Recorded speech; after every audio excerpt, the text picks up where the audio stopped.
అందరికీ నమస్కారం. ఇటు శేఖర్ నా చిన్నటి మిత్రుడు, ఇప్పుడు బ్లడ్ బ్యాంక్లో సిఇఓగా ఉన్నాడు. అలాగే మరొక మిత్రుడు శ్రీజస్ నాయుడు, ఈయన సిఎఫ్ఓగా ఈ బ్లడ్ బ్యాంక్కి తన సేవలు అందిస్తున్నాడు. సార్ మీకు అందరికీ తెలుసు, స్వామినాయుడు అలుపెరగని సైనికుడిలాగా మనల్ని తన జీవితాన్ని అంకితం చేసి ఇట్లా కొనసాగిస్తాడు. అది నాకు ఎనలేని స్ట్రెంగ్త్. వీళ్ళందరూ నాకు వెన్నుదన్నుగా ఉండి ఈ కార్యక్రమం, ఈ బ్లడ్ బ్యాంక్, ఇతర సేవా కార్యక్రమాలు ఏది తలపెట్టినా సరే సజావుగా ముందుకు సాగడానికి మీరందరూ కూడా నేను సైతం అన్నట్లుగా మీరందరూ ముందుకు రావటం. కాబట్టి ఇది ఈ రోజున నిరంతర జీవనదిలాగా ఈ సేవా కార్యక్రమం సాగిపోతూ ఉంది. రేపొద్దున మనం ఎక్కడున్నా, ఎలా ఉన్నా, ఏమైనా ఈ సేవా కార్యక్రమం మాత్రం ఆగదు. ఇది నిరంతరం ముందుకు సాగిపోతుంది. దాని ప్రకారం ప్రారంభమవుతుంది. నా రక్తం పంచిన, రక్తం ఇచ్చిన నా తమ్ముళ్ళు, నా సోదరిమణులు, వీళ్ళందరి యొక్క సహకారంతో ఇది కొనసాగుతుంటుంది. ఇది జీవితంలో నాకు ఎనలేని సంతృప్తి. దానికి కానీ ప్రతి ఒక్కరికి నా హృదయపూర్వక ధన్యవాదాలు ఎప్పుడూ తెలియజేసుకుంటూనే ఉంటాను. ధన్యుడి. మనం ఏదైనా ఒక మంచి చేయాలి అని అనుకుంటే దాని ప్రతిఫలం ఆశించకూడదు. మన లక్ష్యం ఏమిటి, అది చేరుకోవడం కోసమే మన ప్రయత్నం ఉండాలి తప్ప దాని పర్యవసానం ఏమిటి, దాని ఎండ్ రిజల్ట్ ఏంటి, దాని ప్రతిఫలం ఏంటి అనేది మాత్రం ఆశించకూడదు. అలా ఆశించి నేను చేయలేదు. ఈ తలపెట్టినప్పుడు రక్తం అనేది ఇవ్వటం అనేది చాలా గగనం. ఎవరు ఇచ్చేవాళ్ళు కాదు, ఇవ్వడానికి మానసిక ధైర్యం కూడా లేదు ఎవరికి. ఇస్తే ఏమైపోతాం, బలహీనపడిపోతామేమో అన్నట్టు ఇవ్వలేని పరిస్థితులు.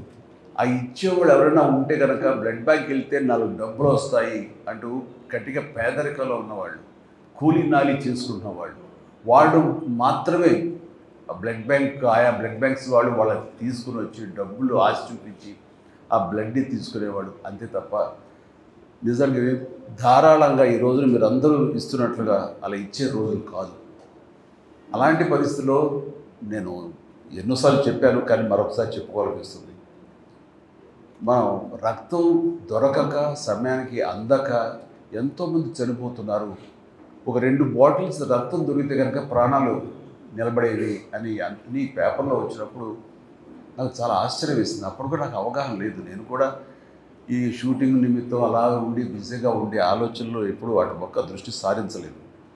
అది తెలుసుకున్న తర్వాత చాలా నిద్ర పట్టలేదు నాకు.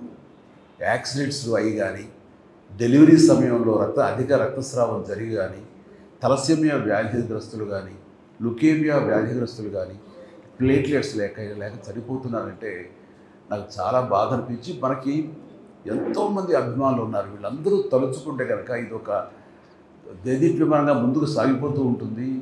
రక్తం లేని కొరత కొంతవరకైనా మన రాష్ట్రంలో తగ్గించే అవకాశం ఉంటుంది. అంత పొటెన్షియాలిటీ ఉంది, అంత శక్తివంతులు వీళ్ళు అన్గైడెడ్ మిసైల్స్ లాంటి వాళ్ళు. వీళ్ళని గైడెడ్ అంటే సరైనటువంటి సక్రమంగా మార్గం చూపగలిగితే కనుక వీళ్ళందరూ కూడా అద్భుతమైన సమాజ సేవకులు అవుతారన్న ఆ స్ఫురణకు రావటం. నేను కొంతమంది మిత్రులతోటి వాళ్ళతోటి బ్లడ్ బ్యాంక్ స్థాపించాలి అంటాం. స్వామినాయుడు నువ్వు పూర్తిగా దీనికి అంకితమై ఉండాలి అంటే తనతో ఉన్నటువంటి మిగతా అభిమానులకు ఉన్నటువంటి సత్సంబంధాల దృష్ట్యా వాళ్ళంతా నేను అనుకున్నాను, ఎంత నేను మోటివేట్ చేసినా, ఎంత వీడియోల ద్వారా, షార్ట్ ఫిల్మ్స్ ద్వారా, నా క్యాసెట్స్ ద్వారా, ఆడియో మెసేజ్ల ద్వారా ఎంత ఇచ్చినా సరే వస్తారంటారా? ఎందుకంటే ఎవరి ప్రాణం వాళ్ళకి భయం. రక్తం ఇస్తే మనం బలహీనం అయిపోతామేమో, రక్తం ఇస్తే కనుక మనకి రక్తలేమి వ్యాధి వస్తుందేమో అంటూ అలాంటి అపోహలు ఉండే రోజుల్లో కొంతమంది అయితే కనుక మరీ రక్తం ఇస్తే కనుక అది వచ్చే జన్మలో మళ్ళీ మనకి ఏదో ఇంకోలా పుడతాం, ఏదో ఇలా చించి కావాలని చెప్పేవాడు. అండ్ ఆ సమయంలో వాళ్ళకి ఆశ చూపించాను. నన్ను కలవాలనుకున్న వాళ్ళు, నన్ను మీట్ అవ్వాలనుకున్న వాళ్ళు, నాతో ఫోటో దిగాలనుకునే వాళ్ళు ఎవరో ఉంటే ముందు రక్తం ఇచ్చారంటే అప్పుడు ఇస్తానని. దానికి కొంత ఉత్సాహమైన కుర్రవాడు ధైర్యం చేసి వచ్చారు. వచ్చిన తర్వాత వాళ్ళు ఇచ్చిన తర్వాత రక్తం అనేది అది పెద్ద ఇబ్బంది కాదు అని వాళ్ళకి అర్థమైంది. సో వాళ్ళు ఎంకరేజ్ చేయడం కోసం ఇచ్చారు. వాళ్ళ సరదా తీరిపోయింది. మళ్ళీ నెక్స్ట్ ఇస్తారంటారా వాళ్ళు వచ్చి? ఇవ్వరేమో. ఇట్లా ఎంతమంది 1 or 2 years తర్వాత నా ఫ్యాన్స్ అందరు తలా ఒకసారి బ్లడ్ ఇచ్చిన వాళ్ళు అవుతారు, ఒక ఫోటో దిగేసిన వాళ్ళు అవుతారు, వాళ్ళు సంతృప్తి చెందుతారు. ఆ తర్వాత ఇది కొనసాగాలంటే ఎంత కష్టం కదా అనే డౌట్ ఉండేది నాకు. కానీ నా డౌట్ని పటాపంచలు చేస్తూ ఒకసారి ఇచ్చిన వాళ్ళు ఈ రోజుగా మీలో ఉన్నారు. అట్లాగా 25 సార్లు, 30 సార్లు, 100 సార్లు, 150 సార్లు ఇవ్వడం జరుగుతుంది అంటే కనుక మీరందరూ ఆ సేవా కార్యక్రమంలో ఉన్నటువంటి ఆ మాధుర్యాన్ని, ఆ సంతృప్తి అది అందరూ అనుభవిస్తున్నారు కాబట్టి ముందుకు వచ్చి ఇంకా ఇది ఇలా కొనసాగుతుంది. అదే దృష్ట్యా నేను కూడా ఈ సేవా కార్యక్రమాలు చేస్తూ ఉన్నాను, ఇంకా కొనసాగిస్తున్నాను. నా తర్వాత చరణ్ అదే విధంగా తను కొనసాగించాలనుకుంటున్నాడంటే కనుక అందులో ఉండేటటువంటి సంతృప్తి అంతా ఇంత కాదు. ఏదైనా సరే నేను ప్రతిఫలం ఆశించకూడదు, తిరిగి ఇలా బౌన్స్ బ్యాకే వస్తుంది, మనం మంచి చేస్తే మంచి వస్తుంది, చెడు చేస్తే చెడు వస్తుందని ప్రగాఢంగా నమ్మేవాడిని. కానీ అది ఆశించి కాదు, మన ధర్మంగా నేను నెరవేర్చుకుంటూ వెళ్ళిపోతుంది. సమాజం నాకు ఇంత ఇచ్చినప్పుడు ఈ సమాజం రుణం ఏమి ఇచ్చి తీర్చుకోవాలని ఉత్తమ మాటలు అంటాం కాదు, ఇలా ఇచ్చి తీర్చుకోవాలనేది నేను ప్రాక్టికల్గా చేస్తాను. ఇందాక అమర్నాథ్ రెడ్డి అన్నట్లుగా ఏదైనా సరే చేసి ఆ తర్వాత చెయ్యండి అని చెప్పడం అనేది కరెక్ట్. ఎందుకంటే మనం ఎవరైనా వైపు ఇలా చూపిస్తున్నప్పుడు 3 ఏళ్ళు మన వైపు చూపిస్తుంటాయి కాబట్టి నువ్వేం చేసావు సమాధానం చెప్పిన దానికి సమాధానంగా నేను ప్రారంభించి ఆ తర్వాత చెయ్యండి అంటారు. నాకు ఒక గట్ ఫీలింగ్ ఉంటుంది, నాకు ఒక ధైర్యం ఉంటుంది. సో అలాగే నేను చేయడంలో కృతకృత్యుని అయ్యాను ఈ రోజున. కానీ ఈ చేసే దాంట్లో మంచి తిరిగి ఎలాగ వస్తుంది, ఒక రక్షణ కవచంలాగా మనం ఎలా కాపాడుతుంది అనేది నేను చాలా ప్రాక్టికల్గా చదివి చూసాను. ఇలాంటి చాలామంది ఉంటారు, చాలామంది వాళ్ళ స్పందన ప్రతిస్పందన నాకు దాకా చెప్పే అవకాశం ఉండకపోవచ్చు, నేను కూడా చేయలేకపోవచ్చు. కానీ ఈ మధ్య సంవత్సరాల్లోనే అది అందరికి తెలిసిన విషయం ఏంటో చాలామంది, నేను పిఎం గారి తోటి ఒక అల్లూరి సీతారామరాజు విగ్రహావిష్కరణ సభలో పాల్గొన్నప్పుడు అది చూసి ఒక వ్యక్తి, ఒక రాజకీయ నాయకుడు అండ్ కొన్ని అవాకులు చవాకులు పేలాడు నా మీద. అప్పుడే రాజకీయాల్లో లేను, రాజకీయాలు వద్దనుకు దూరంగా వచ్చేసిన వాడిని. అయితే నా మీద ఏదో గౌరవంతో నన్ను ఎంకరేజ్ చేయాలనో, లేకపోతే ఆ జిల్లా వాడిని కాబట్టి, పశ్చిమ గోదావరి జిల్లా వాడిని కాబట్టి, అక్కడ ఒక సెలబ్రిటీని కాబట్టి నన్ను అక్కడ ఆ కార్యక్రమంలో నన్ను కూడా అక్కడ పార్టిసిపేట్ చేసే అవకాశం ఇద్దామనో ఏదో ఆయన పిలిచారు. సరే వెళ్ళారు. కానీ ఆ సదరు వ్యక్తి నా మీద అవాకులు చవాకులు మాట్లాడు, దానికి అర్థం లేదు, ఏమీ లేదు. నేను ఒకటే, అది నేను కానప్పుడు అది నన్ను అంటదు, నన్ను తాకదు, నేను ఫీల్ అవ్వను. ఆ అన్నవాడి నోరే అది అతని స్వభావం. సో నా స్వభావం ఏంటంటే నేను అలాంటి వాటికి స్పందించడం ఏమి చేయను. కానీ నన్ను ప్రేమించే వాళ్ళు స్పందించకుండా ఉండరు. వాళ్ళ స్పందన ఎలా ఉంటుంది అంటానికి ఈ ఉదాహరణ చెప్పాలనుకుంటున్నాను. అదే వ్యక్తి ముంపు గ్రామాలకి ఈస్ట్ గోదావరికి వెళ్తే ఒక ప్రౌఢ ఒక అమ్మాయి, బిడ్డ తల్లి, ఒక రైతు, ఒక మోదుబురు రైతు ఫ్యామిలీ లాగా ఉంది, రిచ్ ఫ్యామిలీ. ఆ అమ్మాయి ఆ వ్యక్తిని నానా దుర్భాషలు ఆడుతూ ఏకంగా తిడుతూ ఉంటే తలంచుకుని అలా కాము వెళ్ళిపోతున్నాడు చిన్న పడవలో. మళ్ళీ తిరిగి వస్తావద్దని ఎంత చూస్తాను అని మాట్లాడుతుంటే నేను ఎవరో నాకు ఆ క్లిప్పింగ్ ఎక్కడో నాకు తారసపడి నేను చూశాను. మామూలుగా ఫ్యాన్స్ రెచ్చిపోవడం ఇలా ఉంటే కనుక అనవసరం చేస్తున్నారే, లేకపోతే బాగున్నాయి, ఎందుకు సరే వాళ్ళ ఆవేశం అలాంటిది అంటూ మళ్ళీ సర్దుకుంటాను. కానీ ఆ అమ్మాయిని చూస్తుంటే, ఆ గృహిణిని నాకు చాలా ఆశ్చర్యం అనిపించింది. చూస్తుంటే మనలాంటి మాస్ ఫాలోవర్ లేదు, చాలా క్లాస్ లేడీ. నాకు ముచ్చట కలిగి ఎవరు ఆవిడ, ఎందుకు ఒకసారి రమ్మనండి నేను అన్నాను. రావటం కుదరలేదు అనుకుంటా. సరే ఆవిడెవరో తెలుసుకుంటాండి అన్నాను. తెలుసుకుంటే వీడియో ఒకటి అమ్మాయిది ఇంటర్వ్యూలా చేస్తే అది నాకు పంపించారండి. బయటకు కూడా సర్క్యులేట్ కాదు నా పర్సనల్గా. ఆవిడ అన్నమాట ఏంటంటే, ఆయన మాకు ఏదో పెద్ద పెద్ద మాటలు మాట్లాడింది అనుకోండి, ఏదో భాగవంతుడు దేవుడిని అవన్నీ చెప్పదలుచుకోలేదు. ఆయన మాకు చాలా ఆరాధ్యం అండి. అని ఏమో అంత ప్రేమిస్తావా, అంత ఇష్టపడతావా, ఈ సినిమా అంత బాగా చూస్తావా, అంత అభిమానం అంటే నేను అభిమాని కానే కాదు. సినిమాలు అందరి సినిమాలు చూస్తాను, అలాగే ఆయనతో చూస్తాను తప్ప అభిమానిగా నేనేం ప్రారంభించుకోను. మరి ఏంటమ్మా ఒక మాస్ అభిమానం కంటే అంతగా నువ్వు రెచ్చిపోయావు అక్కడ ఏంటంటే, ఆయన నా బిడ్డకు ప్రాణం పోసాడండి అని చెప్పేసి ఒక 8 సంవత్సరాల బాబుని రమ్మని పిలిచి ఆయన కూర్చోబెట్టి వీడియోనండి.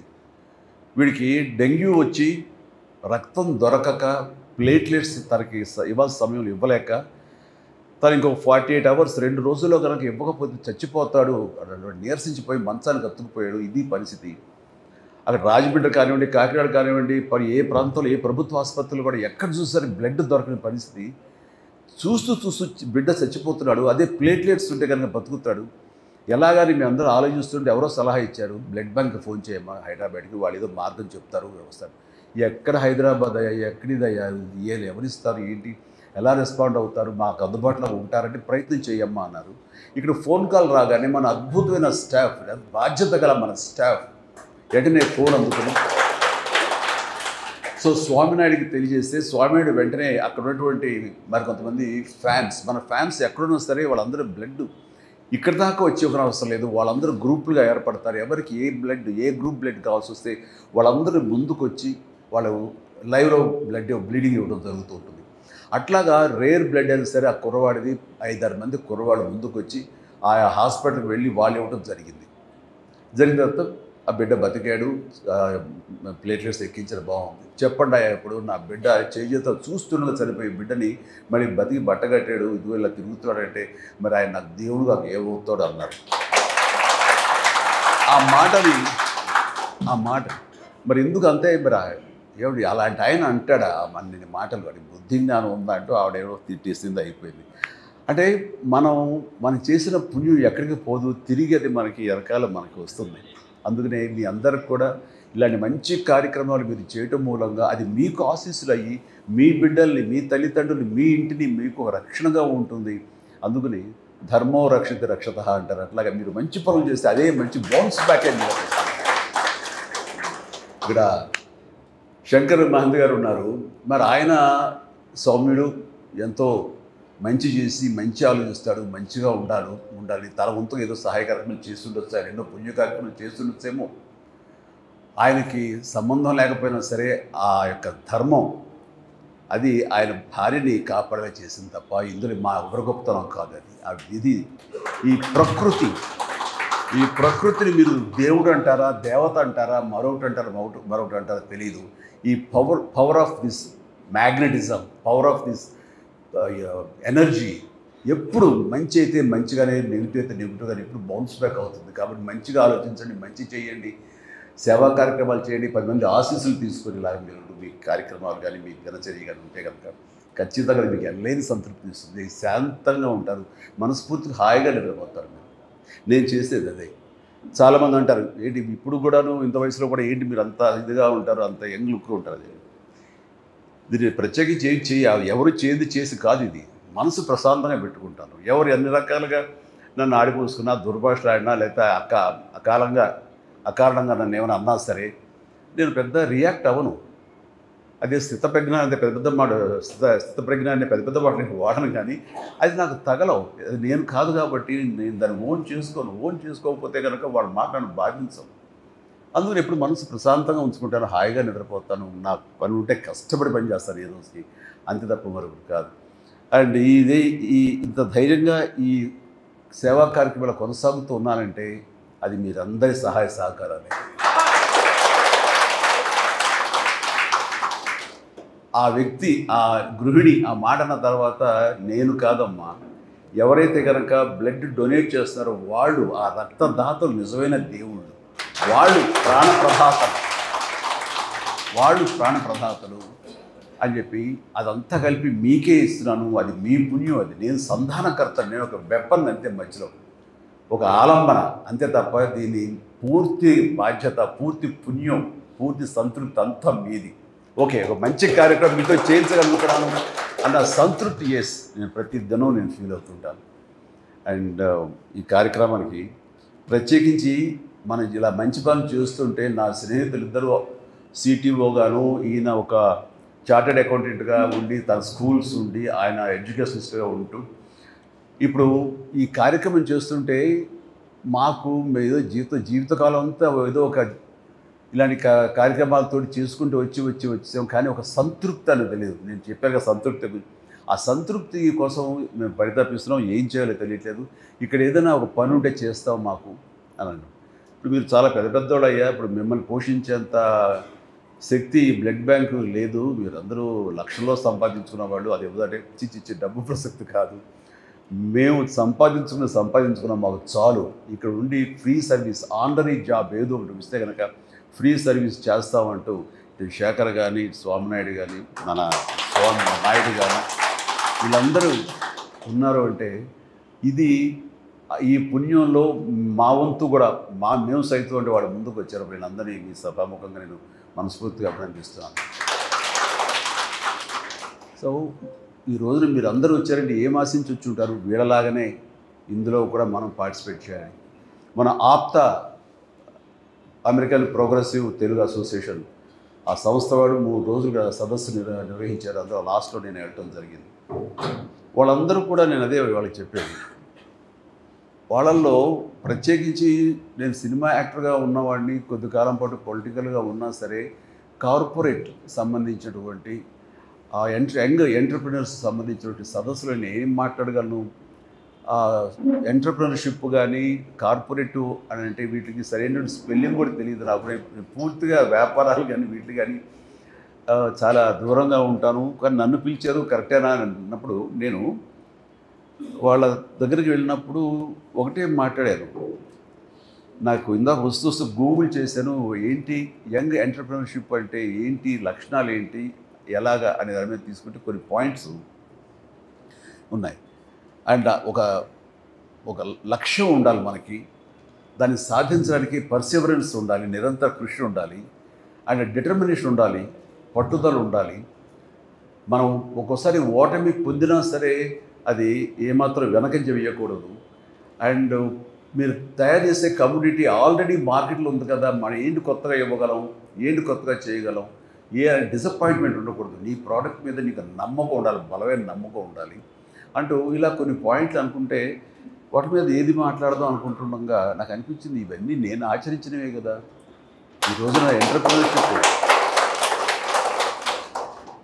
ఎంటర్ప్రినర్లో ఈ లక్షణాలు ఉండాలి. అంటే నేను కార్పొరేట్ కాదు, నేను ఏదైనా ఒక బిజినెస్ మ్యాన్ కాను, కానీ సినిమా యాక్టర్గా వెళ్ళాలి అని నేను నిర్ణయం తీసుకున్న తర్వాత, సినిమాలో ఉండాలని నిర్ణయం తీసుకున్న తర్వాత ఈ పాయింట్ అన్నీ కూడా నేను ఆచరించానే. వీళ్ళకి చెప్పేటప్పుడు నేను ఆవిష్కరించుకుంటే సరిపోతుంది కదా అనిపించింది నాకు. అలాగే ఆ రోజు చెప్పాను, ఎవరో తెలీదు, ఎక్కడో తెలీదు, నేను మారుమూల ఎక్కడో మొగల్తూరులో ఉన్నాను. అయితే అమ్మా నాన్నగారితో పాటు ఆయా ఒంగోలు, పొన్నూరు, బాపట్ల, చీరాల ఇలాంటి చోట్ల నేను నాన్నగారితో పాటు స్కూలింగ్ అంతా చేశాను. అండ్ బాగా ఇందాక అమర్నాథ్ రెడ్డి చెప్పినట్టుగా అంత కడు పేదరికం కాకపోయినా సరే చాలా అప్రిషియేట్, వాళ్ళకి పట్టుదల కృషి ఉండబట్టే ఈ రోజున అతను అంత చదువుకొని అంత సమర్థత తాను సంపాదించుకోవాలి. అలాంటి వాళ్ళు చూస్తుంటే మన మనస్ఫూర్తిగా మనం అభినందించాలి. అండ్ నాకు అనిపించింది, నేను కూడా అలాగే మామూలు సాదాసీదా లో మిడిల్ క్లాస్ ఫ్యామిలీ నుంచి వచ్చిన వాళ్ళం. అండ్ అక్కడికి వెళ్ళి మనం సాధించగలమా అనే అంటంలో ఆ ఇంట్రెస్ట్ ఉంది, ఎలా సాధించగలం నమ్మకం, బలీయమైన నమ్మకం, డౌట్ లేదు. అలా డౌట్ పెట్టుకుంటే ఏది సాధించరు. నేను చేయగలను, నా టాలెంట్ మీద నాకు నమ్మకం ఉంది. అప్పుడు గొప్పగా ఇప్పుడు చూస్తుంటే అప్పుడు చేస్తుంటే ఫిలిం యాక్ట్ అయినా చూస్తే కొంచెం నవ్వుస్తుంటారు, ఇంత ఎమర్జెన్సీగా చేశాను అని. కానీ అప్పట్లో అది చాలా గ్రేట్గా నేను డెలివరీ చేశాను ఫీలింగ్. అండ్ ఇందాక ఎంటర్ప్రినర్షిప్ గురించి చెప్తున్నప్పుడు బయట ఒక కమ్యూనిటీ ఆల్రెడీ ఉంది కదా, మన ఎవరు ఆదరిస్తారంటే ఈ ప్రత్యేకతను అందరూ పొందుపరిస్తే కనుక మన కన్జ్యూమర్స్ ఆటోమేటిక్గా దానికి అట్రాక్ట్ అవుతారు. అండ్ ఆల్రెడీ సినిమా ఇండస్ట్రీలో అద్భుతంగా డ్యాన్స్లు ఫైట్లు చేసే హీరోస్ ఉండగా నువ్వు వెళ్ళి కొత్తగా క్యాటర్ చేసేది ఏముంది, నువ్వు వెళ్ళి అక్కడ వాళ్ళని రాణించేలాగా అల్లించేలాగా చేసేది ఎలాగా అని డౌట్ లేదు నాకు. ఖచ్చితంగా పూర్వకాలంలో కొన్ని సినిమాల్లో సాంగ్స్ మినీ ఇంటర్వెల్స్ లాగా బయటికి వెళ్ళిపోయేవాడు దానికో. అండ్ అలాంటిది నేను వాళ్ళని వెళ్ళనివ్వకూడదు, అరెస్ట్ చేయాలి, వాళ్ళని నిలువరించాలి, కూర్చోబెట్టాలి, అది నా ప్రత్యేకత అనుకున్నాను. ఆ రకంగా నేను డ్యాన్స్లు ఫైట్లు ఎప్పట్లాగే గతంలాగే ఉన్నా సరే నా ప్రత్యేకత చూపించుకున్నాను. వాళ్ళు రిపీట్ అనేలాగా. ఇప్పుడు డిజిటల్గా ఇదైన తర్వాత ఇప్పుడు కుదరదు, కానీ ఇదివరకు రీల్స్ ఆఫ్ చేసి ప్రొజెక్ట్ దగ్గర మళ్ళీ రిమైండ్ చేసి మళ్ళీ ఎంచుకునేవాడు. ఆ రకంగా రిపీట్ చేయించుకోగలిగానంటే నా ప్రత్యేకత నేను చూపించగలిగాను. ఆ ప్రత్యేకత నాకు ఎంతటి పొజిషన్ తీసుకొచ్చిందంటే, ఎవరినో పెట్టి సినిమా చేద్దాం అనుకుంటే ఆ డిస్ట్రిబ్యూషన్ వాళ్ళు, ఆ డిస్ట్రిబ్యూటర్స్ వాళ్ళు ఇప్పుడు ఇప్పటిలాగా ఈ కొనుగోలు లేదు, బయర్స్ సిస్టమ్ లేదు, డిస్ట్రిబ్యూషన్. వాళ్ళు డబ్బులు ఇస్తేనే సినిమాలు తీసేవాళ్ళు. అందుకని వాళ్ళ కనుసన్నల్లో ఉండాలి, వాళ్ళ దయాభిక్ష మీద ఉండాలి. అలాంటి పరిస్థితుల్లో వాళ్ళు వచ్చిన తర్వాత ఇతనితోడైతే కనుక మేము ఇంత డబ్బులు ఇస్తాము, మిగతా ఎవరితోడైతే మాత్రం అంత బడ్జెట్ ఇవ్వలేము అని వాళ్ళు చెప్పినప్పుడు ఏంటి ఇంత ప్రత్యేకత అంటే, ఆడియన్స్ని రిపీట్గా వచ్చేలా చేస్తున్నాడు. అయ్యా ఇతనైతేనే మా డబ్బులు గ్యారెంటీ, మినిమం గ్యారెంటీ ఉంటుంది, ఇతను పెట్టండి. సో ఈ సినీ పరిశ్రమ ముందుగా నన్ను ఆదరించింది కాదు, ప్రేక్షకులు ఆదరించారు, అభిమానులు నన్ను భుజాల మీద ఎత్తుకున్నారు. వాళ్ళు చేసింది చూసిన తర్వాత వీళ్ళ డిస్ట్రిబ్యూషన్ వాళ్ళు ఇక్కడ వాళ్ళ ఇన్ఫ్లుయెన్స్ తోటి ఇక్కడ నా స్థానం సుస్థిరమయ్యేలాగా ఉంది. ఆ తర్వాత ఈ కళాం తల్లి నా అప్పుని చేర్చుకుంది. కాబట్టి నేను ఎప్పుడు కూడాను మీ అభిమానులకి కృతజ్ఞునై ఉంటాను. ఆ కృతజ్ఞతా భావంతోనే ఉంటాను. అండ్ అంత నమ్మకం మీ మీద ఉంది కాబట్టే ఈరోజు కూడా ఇంత బ్లడ్ డొనేషన్ అనేది, రక్తదానం అనేది సజావుగా సాగిపోతుందంటే కనుక అదంతా మీ సంకల్ప బలం. అండ్ నాకు ఈరోజు చాలా సంతోషంగా ఉంది. ఇలాంటి ఫ్రీక్వెంట్గా మనం కలుసుకుంటున్నాం. ఇంకా ఎంతోమంది ఇచ్చిన వాళ్ళు ఉన్నారు, వాళ్ళందరినీ ఇక్కడ అకామిడేట్ చేయలేక ఇవాళ కుదరలేదు. కానీ వాళ్ళందరినీ అండ్ స్వామినాయుడు ఇలా ఫ్రీక్వెంట్గా అప్పుడప్పుడు చేస్తూనే ఉండు, నా అవైలబిలిటీని చూసుకుని. ఇంకొకసారి సమయాలు ఉంటే కనుక మన చరణ్ కూడా వస్తుంటాడు, చేస్తుంటాడు. So thank you.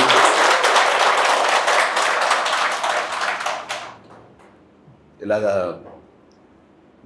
చాలా సంతోషం శంకర్ మహంతి గారు, మీ యొక్క ఎక్స్పీరియన్స్ మీరు చెప్పి చేశారు. ఆవిడ ఆరోగ్యం బాగుండాలి, మీరు అందరూ చాలా బాగుండాలని, మీరు ఇండస్ట్రీలో నిలదొక్కోవాలని ప్రయత్నం చేస్తున్నారు. ఖచ్చితంగా మీకు ఆ నమ్మకం పెట్టుకోండి, మీకు బాగుంటుంది. అండ్ ప్రతి వాళ్ళకి, మనిషికి ప్రతి ఒక్కరికి నా హృదయపూర్వక ధన్యవాదాలు. Thank you. So nice sir. ఇది మీ ఇల్లు లాంటిది, ఎనీ టైం రావచ్చు, వచ్చినప్పుడల్లా రక్తం లాగేసుకుంటారేమో భయపడక్కర్లేదు. మీకు అనుకున్నప్పుడు, మీకు అనిపించినప్పుడు, ఇస్తే బాగుంటుంది అనుకున్నప్పుడు డెఫినెట్గా ఇవ్వండి. ఆ ఎల్లేని సంతృప్తి ఇస్తుంది మీకు. Thank you so much. Love you all. కార్యక్రమం